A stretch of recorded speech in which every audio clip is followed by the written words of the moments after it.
Hey,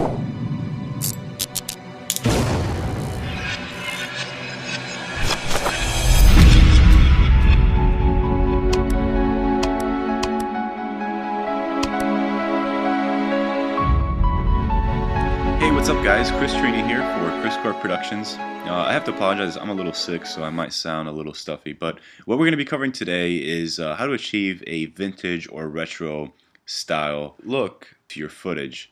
So let's jump right in, and the first effect that we're going to be applying to our clip is a tint effect. I'm just going to click and drag and drop it onto our clip, and you can see that it desaturates our image completely.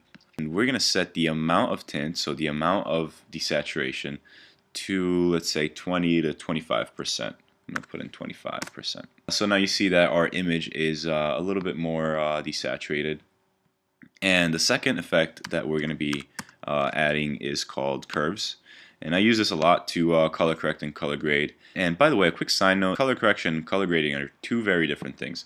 Color correction, as the name says, is making your footage look correct. So, you know, the skin tones look right, and there's no blown out, overexposed areas. So it's just really correcting your footage to even match other clips and stuff like that. And color grading is really establishing the style and the look that you want to give to your footage. So let's jump right in, and one of the first things that I'm going to do is push this up, and what this does is it washes out some of the darker colors in our image, and I'm going to bring it slightly back just to gain a little bit of that contrast back, maybe a little bit more. And I'm going to add a S shape to that.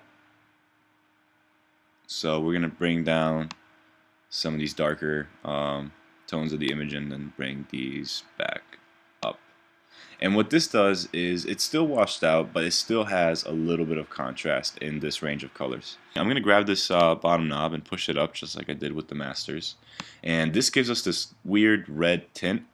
And the reason why I did this is because you got to keep in mind that you're trying to imitate film. And the actual celluloid film is images being printed on a very, very dark brown material. So this is going to make sense later. We're just bringing up some of the red information in the darker areas of our image. I'm going to create another S shape.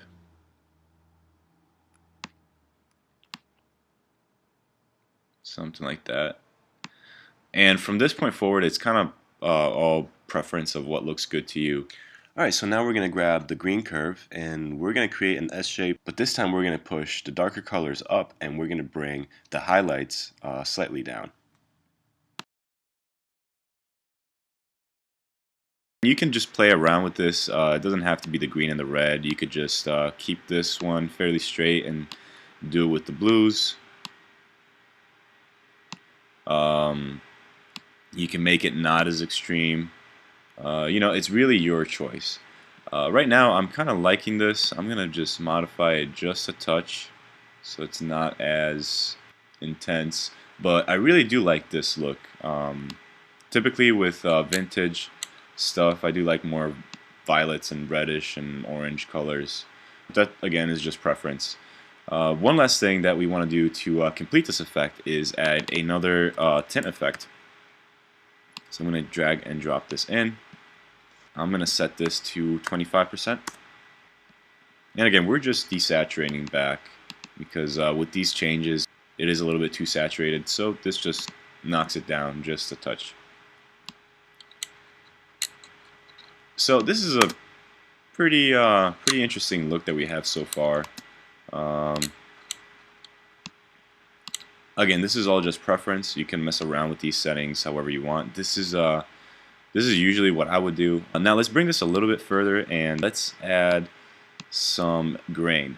Now I got this from a really cool website called Gorilla Grain, and I just you know, signed up with your name and email, and you can receive a sample film grain and a couple film burns, which I use almost in every project. It's really great. I haven't had a chance to buy any of their products yet, just because I am a broke college student. So, you know, not that their prices are not reasonable, but I just gotta save up some money for that. But it's definitely worth checking out. So yeah, let's just use the free pack that they give you when you sign up, and I'm I'm just going to import it into Premiere.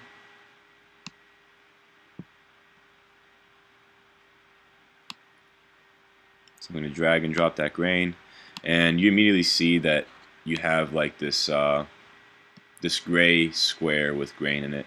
And the reason why it's smaller than my composition is because it's 720 resolution, and my project file is full 1080. So what we're going to do is scale it up. So we're going to go under Motion, Scale, and we're going to type in 150, which will bring it exactly up to the size of our composition. And one last thing is we're going to go under Opacity, and we're going to set this to Overlay. Now another thing that you might want to do, and this is again just preference, is the intensity of the grain. So you can see right now it's pretty intense, and which could work for the type of look that you're going for. But for me, this is a little bit too much and a little bit too distracting, so I might knock it down to, let's say, 35. So it's still there, but it's definitely a lot more subtle, and sometimes subtle is better. Alright, now moving on, one of the last things that I'm going to be covering is if we were in After Effects, I would probably add a vignette, just a subtle vignette, and I can show you guys how to do that in the later part of this tutorial, which will be covering more advanced things in After Effects. But if you don't have After Effects, I am going to create like a vignette pack that you can download, and I'm just going to be using one that I made very quickly. It is a little too strong, so I'm going to select it and bring the opacity down just a little bit, maybe by 40%. So there we go. Now we have a little bit of a vignette, and we can just expand this for however long the clip is, and we can copy this and paste it.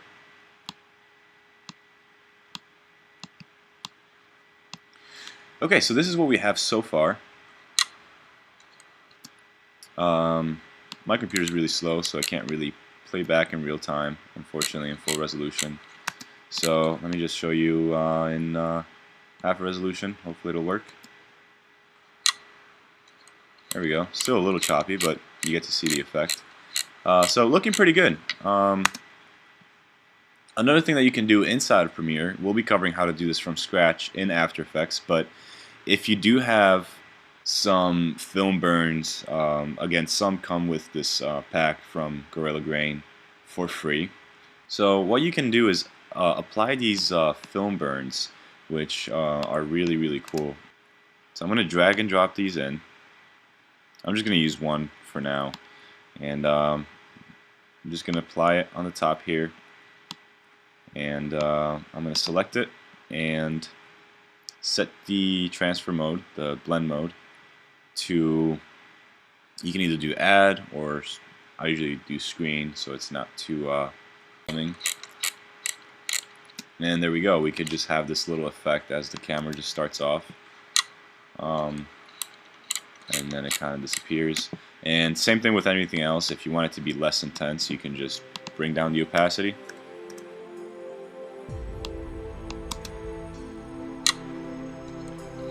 And you can play with a different transfer mode, so you can set it to add, you can set it to overlay. Alright, so this wraps up the first part of how to create a vintage look inside of Premiere. Now we're going to jump into After Effects.